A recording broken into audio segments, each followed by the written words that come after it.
Hello दोस्तों। So guys, अगर आप इस साल बैंकिंग एग्जाम्स की तैयारी करना चाहते हैं और ये सोच रहे हो कि 2026 के अंदर हम कोई ना कोई एग्जाम बैंकिंग से क्लियर कर लें, तो यहाँ पे ये भी आपके मन में आ रहा होगा कि क्या ये सही समय है अभी तैयारी शुरू करने का, और अगर अभी मैं शुरू भी करूं तो मैं क्या कोई एग्जाम क्लियर कर सकता हूं या नहीं कर सकता हूं, राइट। सो आज की वीडियो आप सभी के लिए बहुत इंपॉर्टेंट रहेगी, बिकॉज इसके अंदर हम one by one in points पे बात करने वाले हैं। सो सबसे पहले हम ये डिस्कस करेंगे, क्योंकि जो आप मेजर एग्जाम्स दे रहे हो बैंकिंग में, आपको पता है ये 6 एग्जाम्स, एसबीआई पीओ हो गया, आईबीपीएस पीओ हो गया, ठीक है, आपका आरआरबी पीओ हो गया, क्लर्क में आपका एसबीआई क्लर्क, आरआरबी क्लर्क और आईबीपीएस क्लर्क की हर साल आपके एग्जाम आते ही आते हैं। तो इन 6 एग्जाम्स की जो नोटिफिकेशन एक्सपेक्टेड है वो कब हो सकती है, ताकि आपको एक आइडिया हो जाए कि इस टाइम तक आपको रेडी रहना है या फिर इस टाइम तक आपके पास चांसेस रहते हैं। ठीक है, नेक्स्ट क्या सिलेक्शन प्रोसेस रहता है इन एग्जाम्स के अंदर, और क्या एग्जाम पैटर्न रहता है हर एक एग्जाम का, और साथ ही ये भी डिस्कस करेंगे कि क्या सिलेबस रहता है आपके लिए क्लर्क का और पीओ का, और साथ ही क्या स्टडी प्लान आप यहाँ पे अपना मतलब इंप्लीमेंट कर सकते हैं अपनी प्रिपरेशन के लिए। बट रिमेंबर गाइस, ये उन सीरियस एस्पिरेंट्स के लिए है कि जो अगर बिगनर भी हैं तो पर सोच रहे हैं कि इस साल एग्जाम को क्लियर जरूर किया जाए। ऐसे नहीं कि अगर आप मतलब 2021 की जो एज में भी हैं, अगर आप लोगों को लग रहा है कि सिर्फ इस साल हम देख लेते हैं कि कैसा पेपर आएगा, ठीक है, तो आप भी यहाँ पे अपनी तैयारी इस तरीके से कर सकते हैं, राइट। बट बहुत जो मतलब जिनको है कि हमने इस साल एग्जाम निकालना ही निकालना है, तो आप लोगों को पहले से ही डेडिकेटेड रहना पड़ेगा, और यस, आपको डिसिप्लिन रखना पड़ेगा अपने तैयारी में। ऐसा नहीं चलेगा गाइस कि आप कभी पढ़ रहे हो और कभी नहीं पढ़ रहे हो, तो ऐसे में आप अपनी जो प्रिपरेशन है, अपनी जो आपकी मतलब इम्प्रूवमेंट है, उसे आप ट्रैक नहीं कर पाओगे। इसलिए आपको पहले से डिसाइड करना पड़ेगा कि ये साल आपके लिए है या फिर नहीं है। आगे बढ़ने से पहले, अगर आप एक बिगिनर भी हो तो और यहाँ पे आपको प्रैक्टिस करनी है प्रीवियस ईयर पेपर्स की, तो ये ई बुक आपको हेल्प करेगा गाइस। इसके अंदर आपको डिफरेंट ईयर्स के यहाँ पे पीओ के, क्लर्क के, प्रीलिम्स, मेंस के आपको मेमोरी बेस्ड पेपर्स और उनकी आंसर कीज मिलेगी, जिसमें आप यहाँ पे हेल्प मतलब जो आपको हेल्प कर पाएगा अच्छे से समझने के लिए एग्जाम का लेवल क्या होता है, कैसे टाइप ऑफ क्वेश्चन आते हैं, क्या पैटर्न रहता है क्वेश्चंस का, और आप इसे इजीली डाउनलोड कर सकते हैं। इसी वीडियो के डिस्क्रिप्शन में आपको लिंक मिल जाएगा, और ये कंप्लीटली फ्री है गाइस, तो आप इसे डाउनलोड करके प्रैक्टिस करिएगा और एनालाइज करिएगा एग्जाम का आपका लेवल। हम सबसे पहले यहाँ पे पहले पॉइंट पे बात करेंगे गाइस, एक्सपेक्टेड नोटिफिकेशन का क्या है यहाँ पे। अगर यहाँ पे आपको पता होगा कि बैंकिंग एग्जाम्स में जो आईबीपीएस का आपका है, वो हर साल मतलब अपना कैलेंडर निकाल देता है, ठीक है, तो जिसमें आपके यहाँ पे आईबीपीएस के अंदर जितने भी एग्जाम है वो आपका एक टाइम टेंटेटिव आपको पता चल जाता है। मोस्ट प्रोबेबली आपके एग्जाम जो है वो इसी डेट के आसपास रहते हैं। अब अगर इसमें बात आती है एसबीआई की, तो एसबीआई पीओ और एसबीआई क्लर्क का अलग से एग्जाम है, ठीक है। इसका जो आपका मतलब एग्जाम का डेट है वो अभी ऐसे पता नहीं है, मतलब ऑफिशियली जैसे कैलेंडर इसका आया है उसका नहीं है, पर अभी जैसे मई चल रहा है तो जुलाई के आसपास आपको एसबीआई पीओ का, जुलाई के मिड में तक आपको एसबीआई पीओ का जो नोटिफिकेशन है वो देखने को मिल जाएगा, ठीक है। जुलाई तक आप यहाँ पे नोटिफिकेशन, जून एंड या फिर जुलाई के मिड तक आप नोटिफिकेशन एक्सपेक्ट कर सकते हैं। और जैसे ही आएगा उसके बाद आपका एसबीआई क्लर्क का, जैसे पीओ आएगा पहले और उसके बाद क्लर्क का एग्जाम होगा या फिर नोटिफिकेशन आएगा, तो आपका इसके बाद जुलाई एंड या फिर अगस्त में अगर मैं बोलूं तो आप एक तरीके से जुलाई या अगस्त के बीच में आपको यहाँ पे इसका भी नोटिफिकेशन देखने को मिल जाएगा गाइस, ठीक है। उसी हिसाब से अगर मैं आईबीपीएस पीओ की बात करूं तो यह आपका आईबीपीएस पीओ वाला सेक्शन है, ये आपका क्लरिकल वाला सेक्शन है। क्लरिकल का अगर एग्जाम आप देखोगे तो अक्टूबर के अंदर प्रीलिम्स का एग्जाम है, तो यहीं से आप पूरा 50 दिन पहले का एक पूरा टाइम पीरियड लगाओ, तो उसी के हिसाब से आपकी नोटिफिकेशन देखने को आपको मिलेगी, ठीक है। पीओ की अगर मैं बात करूं तो अगस्त में आपका 22-23 के टाइम पे आपका प्रीलिम्स का एग्जाम है, तो अगेन 50 दिन पहले या 45 डेज पहले आपका यहाँ पे नोटिफिकेशन रिलीज होगा।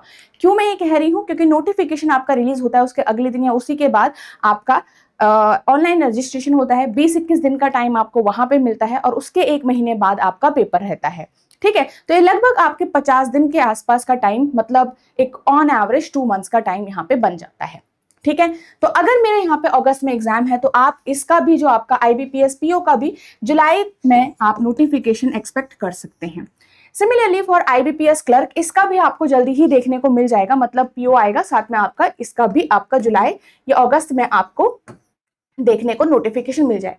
तो मोटा मोटा मैं आपके एग्जाम्स का अगर बात करूं तो जुलाई जो आपका मंथ है, जून एंड मतलब जून का जो लास्ट वीक है और उसके बाद जुलाई, तो यहां से आपके नोटिफिकेशन 1 बाय 1 शुरू हो जाते हैं।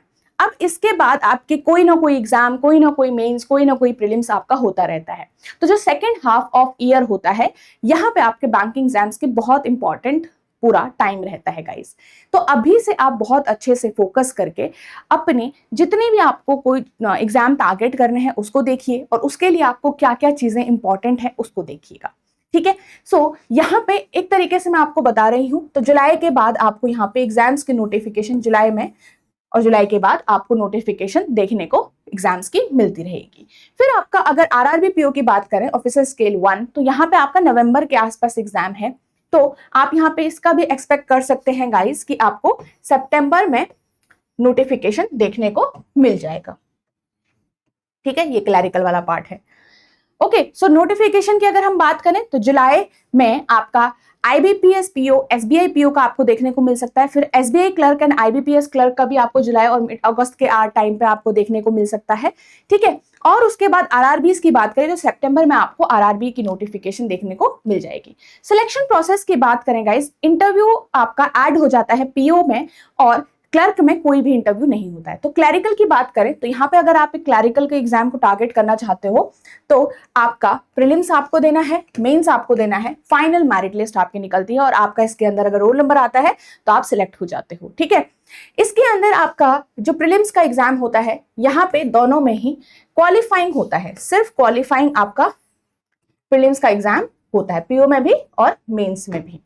ठीक है, मेंस आपका स्कोरिंग होता है, दोनों साइड आपके मेंस के मार्क्स जो है वो ऐड किए जाते हैं। यहाँ पे आपको कंप्लीट मार्क्स ऐड होंगे, यहाँ पे आपका डिफरेंट रेशियोज में ऐड रहता है, क्योंकि यहाँ पे कुछ मार्क्स आपके इंटरव्यू के रहते हैं, तो इंटरव्यू भी आपका स्कोरिंग होता है। एंड फिर आपकी एक फाइनल मेरिट लिस्ट तैयार होती है, और यहाँ पे आपका इसके बाद रोल नंबर यहाँ पे सिलेक्ट होता है, तो आप क्वालिफाई कर चुके हैं। जैसे आईबीपीएस पीओ और एसबीआई पीओ के अंदर क्या होता है कि यहाँ पे एक पर्सनालिटी टेस्ट और एक साइकोमेट्रिक टेस्ट वगैरह भी आपका ऐड हो जाता है इंटरव्यू से पहले। ठीक है, इंटरव्यू से पहले तो वो सिर्फ क्वालिफाइंग नेचर का होता है, कोई स्कोर वगैरह उसका ऐड आपके उसमें नहीं होना होता है, उसको सिर्फ क्वालिफाई करना होता है बस। ठीक है, मोटा मोटा आपके पास ये सिलेक्शन पूरा प्रोसेस होता है पीओ के एग्जाम और क्लरिकल के एग्जाम के लिए। ठीक है, नेक्स्ट अगर हम यहाँ पे 1 बाय 1 बात करें तो आपके एग्जाम पैटर्न क्या होता है। हर एक एग्जाम का आपका डिफरेंट डिफरेंट पैटर्न है, भले ही सिलेबस सेम है पर पैटर्न आपका अलग अलग रहता है। पैटर्न की बात करें तो ये आपका आरआरबी क्लर्क प्रीलिम्स और आरआरबी पीओ प्रीलिम्स का पेपर है, जिसमें आपके सिर्फ 2 ही सेक्शन आते हैं दोनों के अंदर। ठीक है, यहाँ पे आपका टोटल 45 मिनट्स का पेपर है, और दोनों में ही सेक्शनल टाइमिंग अब आपके डिवाइड रहती है।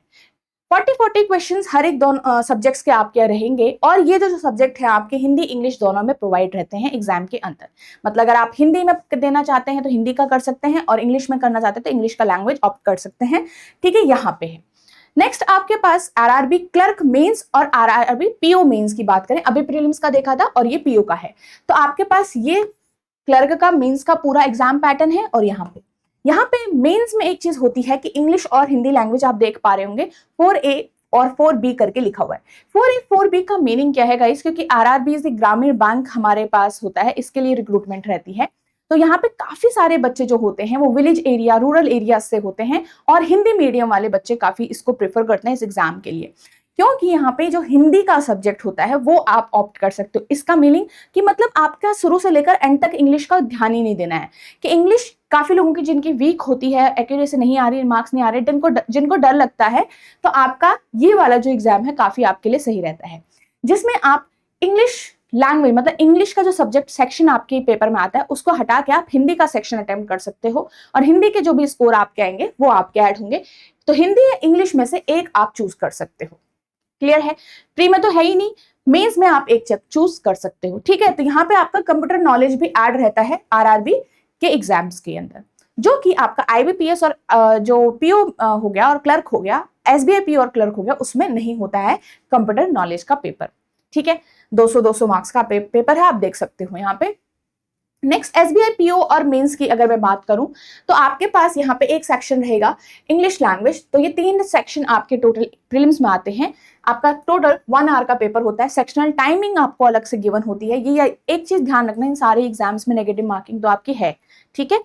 नेक्स्ट आपके पास यहाँ पे मेंस है। मेंस में आपका एसबीआई के अंदर डिस्क्रिप्टिव भी रहता है गाइस। तो डिस्क्रिप्टिव प्लस ऑब्जेक्टिव दोनों रहता है। आपका ऑब्जेक्टिव भी एक ही दिन होता है, ये भी उसी दिन होता है। ये पेपर खत्म हुआ, जैसे आपने ये पूरा अटेम्प्ट किया वैसे ही आपका ये ओपन हो जाता है, ठीक है। तो आपके पास यहाँ पे टोटल 250 मार्क्स का पेपर रहता है, जिसमें आपको क्वालिफाई पूरा करना रहेगा, ठीक है।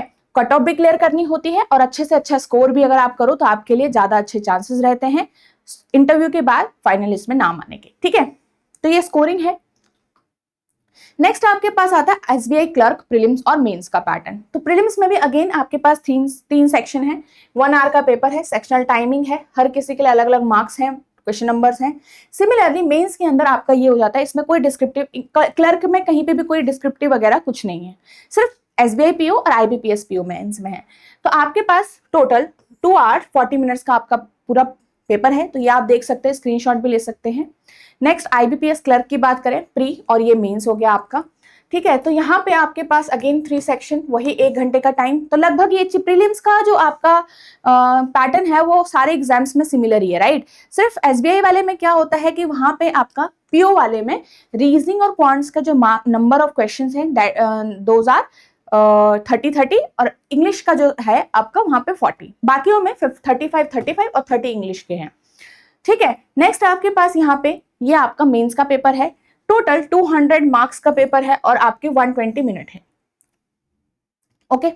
नेक्स्ट यहाँ पे आईबीपीएस पीओ की बात करें प्रीलिम्स की, तो ये अगेन 3 सेक्शन है, 60 मिनट्स का टाइम है। आप देख पा रहे होंगे कि प्रीलिम्स का जो पैटर्न है लगभग आरआरबी के अलावा सारे ही एग्जाम्स के लिए सेम ही है, ठीक है। यहाँ पे चेंजेस नहीं देखने को मिल रहे हैं। एसबीआई वाले में थोड़ा नंबर ऑफ क्वेश्चंस पीओ में अलग है, बाकियों में सब में सेम ही रहे।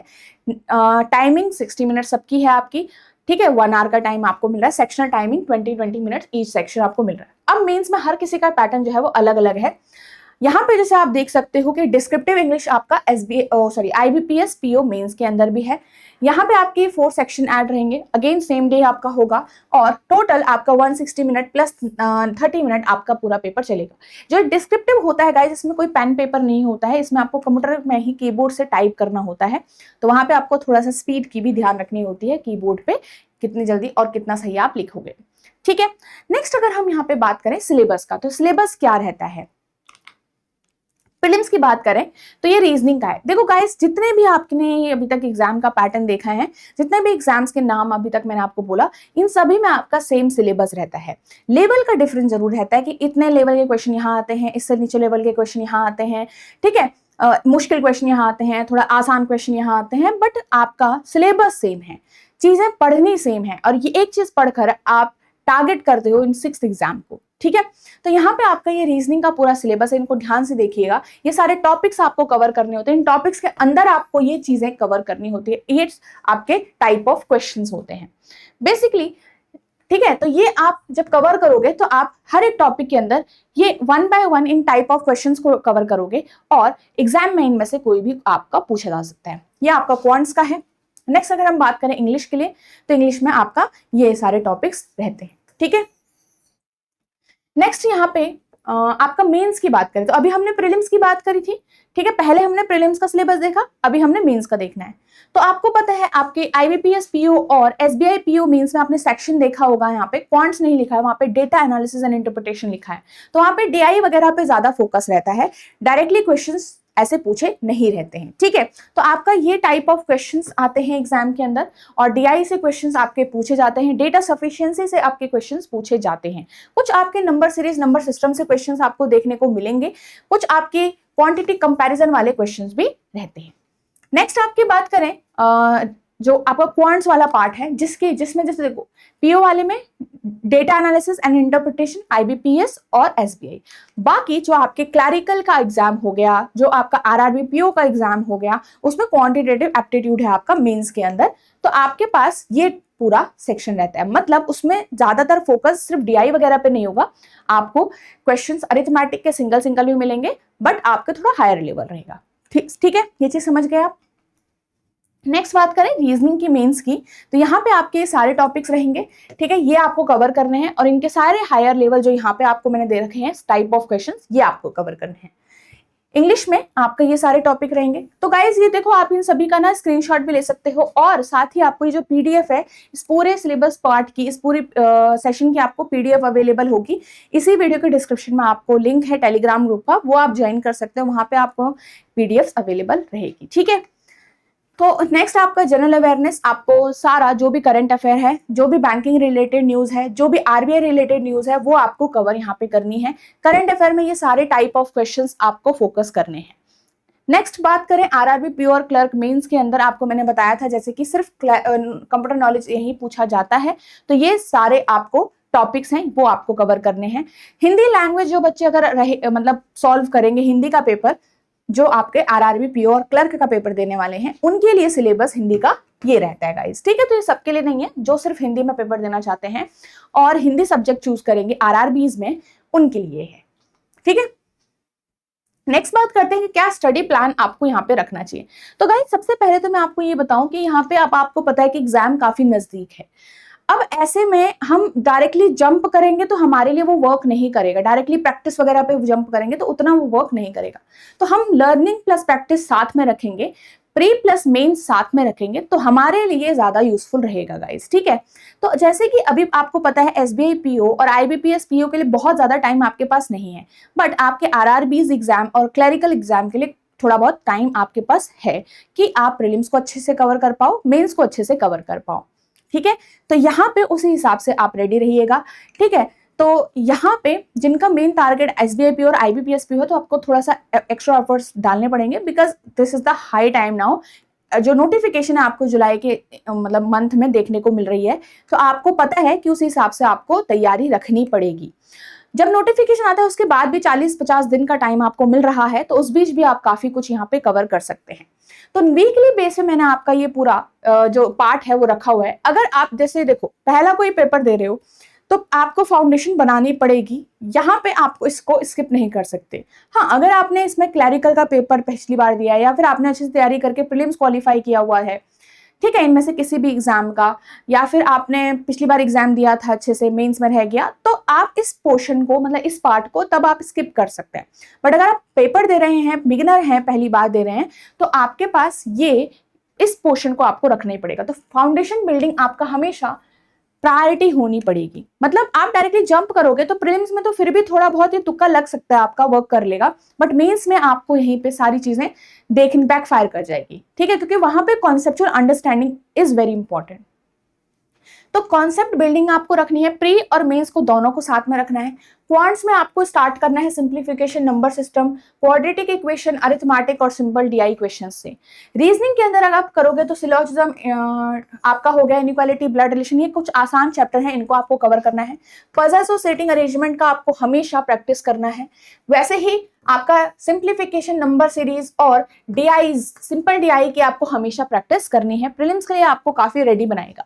इंग्लिश में आपको आरसीज की हमेशा प्रैक्टिस रखनी है, ये चीज ध्यान रखना। थोड़ा बहुत ग्रामर बेसिक्स आपको कवर करने हैं, कुछ चैप्टर जो इंपॉर्टेंट है, for example subject verb agreement, adjective, adverb and preposition type के जो आपके चैप्टर्स हैं वो काफी इंपॉर्टेंट रहते हैं इंग्लिश के लिए, वो आपको कवर करने। आप डेली स्टार्ट करंट अफेयर कर सकते हो और थोड़ा ध्यान रखें कि वीकली रिवाइज भी करते रहें इसको। आप अपना जो डेली प्लान है वो 6 to 8 आवर्स का स्टडी प्लान रख सकते हो, जो भी आपको यहाँ पे समझ आता है। अगर आपके पास आप वर्किंग हो और 4 से 5 घंटा निकाल पा रहे हो तो 3 घंटा निकाल पा रहे हो, तो उसी हिसाब से अपना जो पूरा स्टडी प्लान है उसको शेड्यूल करिएगा, बट ट्रैक जरूर करिएगा चीजों को, ठीक है। यहाँ पे आपने ध्यान देना है, कॉन्सेप्ट क्लैरिटी आपको होनी चाहिए, लर्निंग आपकी रहेगी यहाँ पे वीडियोस के थ्रू, प्रैक्टिस के थ्रू, क्वेश्चन सॉल्व करने के थ्रू, ठीक है। स्ट्रॉन्ग बेस आप बनाओगे तो वो आपको हेल्प करेगा मेंस के एग्जाम में और लॉन्ग टाइम तक भी आपको यहाँ पे हेल्प करता है।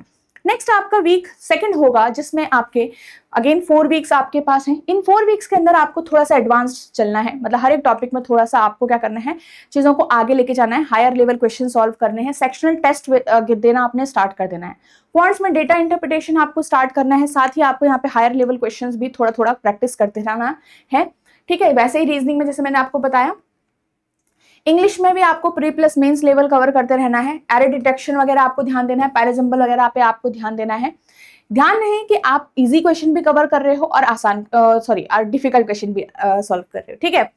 जीए को भी आपको फोकस करना है, साथ के साथ डेली करिए और उसके बाद वीकली रिवीजन, मंथली रिवीजन पे भी ध्यान देना स्टार्ट कर दें इस मंथ के, मतलब नेक्स्ट आपका जो वीक पार्ट चल रहा है, नेक्स्ट 4 वीक्स का जो प्लान है, ठीक है। नेक्स्ट आपके पास अगेन स्ट्रैटेजी यही रहेगी 6 to 8 आवर्स जिस हिसाब से आप अपने को दे सकते हो। सेक्शनल टेस्ट आपको स्टार्ट कर देने हैं।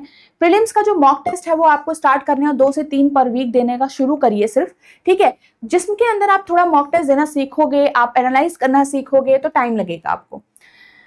नेक्स्ट अगर हम यहाँ पे बात करें, जो आपके नेक्स्ट मंथ है, 3rd मंथ आपका एक तरीके से शुरू हो चुका है, या फिर आपके 9th वीक से आपको अगले 4 वीक तक क्या करना है। अब आप क्या करोगे, बिल्कुल एग्जाम फोकस प्रिपरेशन करोगे, जिसमें आपका प्रीलिम्स काफी पास है या फिर प्रीलिम्स आपके चल रहे हैं एग्जाम्स, और आपको टारगेट करना है एग्जाम्स को, प्रीलिम्स को क्वालिफाई करने को। तो बिल्कुल एग्जाम ओरिएंटेड आपकी तैयारी रहेगी यहाँ पे, और उसमें आप बिल्कुल फुल लेंथ मॉक टेस्ट आपको कवर करते रहना है। फुल लेंथ मॉक टेस्ट का अब आपको यहाँ पे प्रीलिम्स के जो हैं 4 मॉक टेस्ट एटलीस्ट, यहाँ पे एटलीस्ट 4 मॉक टेस्ट आपको पर वीक देते रहना है। मेंस का मॉक टेस्ट 1 वीक, मतलब 1 पर वीक का भी दे सकते हैं आप, मतलब बहुत इसमें इतना फोकस नहीं करना है, बट थोड़ा सा चीजों को प्रैक्टिस को रखने के लिए। मेंस लेवल, हायर लेवल जो क्वेश्चंस है आपको कवर करने हैं, पजल्स आपको कवर करनी है। प्रीलिम्स के लिए सेक्शनल टेस्ट की हेल्प लीजिएगा सारी चीजों को रिवाइज करने के लिए। फुल मॉक टेस्ट आप देते रहिएगा, जो मैंने यहाँ पे भी आपको कवर कर लिया है, ठीक है। नेक्स्ट आप यहाँ पे जीए को मंथली रिवाइज करना शुरू कर देना है। अभी डिस्क्रिप्टिव ऐसे आप देख सकते हो कि डिस्क्रिप्टिव के लिए आपको टाइम है, अगर आपके पास टाइम है, इनफ चीजें चल रही है, तो डिस्क्रिप्टिव आप प्रैक्टिस करना स्टार्ट कर सकते हो। पर अगर आपको ऐसा लग रहा है कि मेरे पास बाकी चीजों के लिए ही टाइम इतना नहीं मिल रहा है, तो अभी डिस्क्रिप्टिव अभी के लिए आप स्किप कर सकते हो, तो ये आपके हिसाब से है, ठीक है। तो नेक्स्ट यहाँ पे डेली आपको चीजें पढ़नी है, ठीक है। तो याद रखिएगा जितना आप कंसिस्टेंट रहेंगे इसमें, उतने अच्छे से आप चीजों को कवर कर पाएंगे, ना कि आप हफ्ते में 4 दिन पढ़ रहे हैं और 2-3 दिन आपने ऐसे छोड़ दिया, उसके बाद अब दोबारा से जब आप दोबारा पढ़ाई स्टार्ट कर रहे हैं, फिर से कुछ ना कुछ चीजें आप, मतलब वहां पे होता है कि आज नहीं अब कल पढ़ूंगा, तो ये नहीं करना है। कंसिस्टेंसी आप जितनी बना के रखोगे अपने इस तैयारी के अंदर, आप आसानी से चीजों को कवर कर पाओगे एंड ट्रैक कर पाओगे अपनी ग्रोथ को, ठीक है। जो भी इंप्रूवमेंट आप लेके आ पा रहे हो, जो भी आप तैयारी कर रहे हो, आप प्रीलिम्स के लिए मतलब रेडी हो नहीं हो, क्या आप गलतियां जो कर रहे हो क्या आप उनको पहचान पा रहे हो, उस पर वर्क कर पा रहे हो, तो ये सारी चीजें ट्रैक करनी अपनी तैयारी के दौरान भी जरूरी है। ऐसे ही सिर्फ हवा में पढ़ लेना जरूरी नहीं है कि मतलब मैं 6 आवर्स दे रहा हूँ, मैं 8 आवर्स दे रहा हूँ, मैं रात को पढ़ रहा हूँ बहुत ज्यादा, तो ये सिर्फ आप अपने आप को जस्टिफाई कर रहे हो, बट ये तैयारी नहीं करा रहा है आपको, जब तक आपने उस चीज को एनालाइज करके अपने नेगेटिव पॉइंट्स पे वर्क करना स्टार्ट नहीं किया है, ठीक है। तो आपको पहचानना पड़ेगा कि कौन सा सब्जेक्ट आपके लिए यहाँ पे स्ट्रॉन्ग है, कौन सा सब्जेक्ट वीक है, कौन से टॉपिक्स बहुत वीक हैं जो कि इंपॉर्टेंट है, तो उन्हें कवर कैसे किया जाए। आप डेली कितना कंसिस्टेंट रह रहे हो, कितनी डेवलप आपने अंडरस्टैंडिंग डेवलप करी है इस दौरान एग्जाम्स के लिए, ठीक है। तो ये सब कुछ आपको करना है, सिर्फ सिलेबस कवर नहीं करना है इस पूरे टाइम में, आपको एग्जाम रेडी बनना है, ओके। डेली आप अपना इस तरीके से ब्रेक कर सकते हो चीजों को, ओके। बाकी आप अपने हिसाब से यहाँ पे कर सकते हो। तो आप क्वांट्स, रीजनिंग, इंग्लिश डेली भी कवर कर सकते हो, या फिर इस तरीके से कर सकते हो, एक दिन क्वांट्स पढ़ा, एक दिन रीजनिंग, फिर एक दिन क्वांट्स, एक दिन रीजनिंग, ठीक है, और फिर इंग्लिश। इस तरीके से भी आप यहाँ पे अपना टाइम पूरा डिवाइड कर सकते हो, जो भी आपको सही लगता है। बट अगर आप यहाँ पे 2 आवर्स क्वांट्स को दोगे, 2 आवर्स रीजनिंग को दोगे, फिर थोड़ा सा इंग्लिश को दोगे, या फिर थोड़ा सा आप करंट अफेयर को दोगे, तो उस हिसाब से भी आपकी चीजें कवर हो सकती है। तो आप ये चीज देख सकते हो, बाकी आप अपने हिसाब से इसको मोल्ड कर सकते हो, ओके। चलिए, सो गाइस, आई होप आपको ये सारी चीजें बहुत अच्छे से समझ में आ गई होंगी, एंड ये वीडियो आपको हेल्प करेगी एक स्टार्ट देने के लिए, और आप ये स्टार्ट कैसे कर सकते हैं, एक कंप्लीट ओवरव्यू आपको मिला होगा कि यहाँ पे तैयारी आपकी कैसे हो सकती है, किस तरीके से आप अपनी प्रिपरेशन को आगे बढ़ा सकते हैं। बट यस, ये ध्यान रखना कि हो सकता है आप पूरी तरीके से एग्जाम के रेडी नहीं हो और आपका एग्जाम आ भी गया, तो वहां पे होप नहीं खोना है, वहां पे डिमोटिवेट नहीं होना है, अपना बेस्ट शॉट देना है, और कई बार आपकी एग्जाम क्वालिफाई हो भी जाते हैं। अपने पे कॉन्फिडेंस रखिए, बट यस, आप अपना जो तैयारी है उसको अच्छे से रखिए, खुद से झूठ मत बोलिए, आप आर्ट्स मत काउंट करो, आप क्वालिटी काउंट करो कि कितने चैप्टर आप अच्छे से कवर कर ले रहे हो, कितनी स्पीड, मेन है कि स्पीड, टाइमर के साथ आपकी प्रैक्टिस कितनी चल रही है। 3 आवर्स आपने कवर पढ़ लिया वो इंपॉर्टेंट नहीं है, बट आपने वो प्रैक्टिस टाइमर के साथ करी है वो भी इंपॉर्टेंट है। तो टाइमर के साथ प्रैक्टिस करना भी आपको स्टार्ट करना पड़ेगा। और रिमेंबर दैट कि अगर आप यही सोचते अभी रहोगे कि कब पढ़ूं कब सही समय आएगा, तो सही समय कभी नहीं आता है, आपको बनाना पड़ेगा। ठीक है। तो अभी से भी आप स्टार्ट करोगे, अच्छे से चीजों को ध्यान दोगे और कंसिस्टेंट रहोगे, तो आपके किसी ना किसी एग्जाम में इस बार तो चांसेस आपके बनते हैं, ठीक है। तो ये चीज ध्यान रखिएगा। और यहाँ पे प्रैक्टिस को आप अच्छे से कैसे कवर कर सकते हो गाइस, ये बैंकिंग महापैक है आपका, काफी हेल्प करेगा आपको प्रीलिम से लेकर इंटरव्यू तक के पूरे फेज के अंदर। ये सारी ही चीजें आपको इसी एक कोर्स के अंदर कंप्लीट मिल रही हैं। ये आप देख सकते हो, जो कि आपके इन 6 बैंकिंग एग्जाम्स को कवर करने के लिए काफी इंपॉर्टेंट है। ओके, आपको वैलिडिटी चूज आप यहाँ से कर सकते हैं अपने हिसाब से, और उसी में यहाँ पे आपके डिफरेंट डिस्काउंट्स ऑफर चलते रहते हैं। आप उस हिसाब से चेक करिएगा कि जहाँ पे भी आपको हाईएस्ट दिख रहा है वहां पे आप उसके अंदर एनरोल कर सकते हैं। इसी वीडियो के डिस्क्रिप्शन में आपको इस कोर्स का लिंक मिल जाएगा। सेकंड, आप edutap.in वेबसाइट भी विजिट कर सकते हैं, वहां पे जाके आपको बैंकिंग कोर्सेज चूज करना है and then you can find this course. Okay, demo lectures भी आपके पास हैं, वो कंप्लीटली फ्री हैं, वो आप देख लीजिएगा। डेमो लेक्चर्स के थ्रू आप आइडिया लगा सकते हैं एंड ये कैसे आपको डिलीवरेबल्स प्रोवाइड हैं ये भी आप देख सकते हैं। Okay guys, so thank you so much and all the best for your preparation.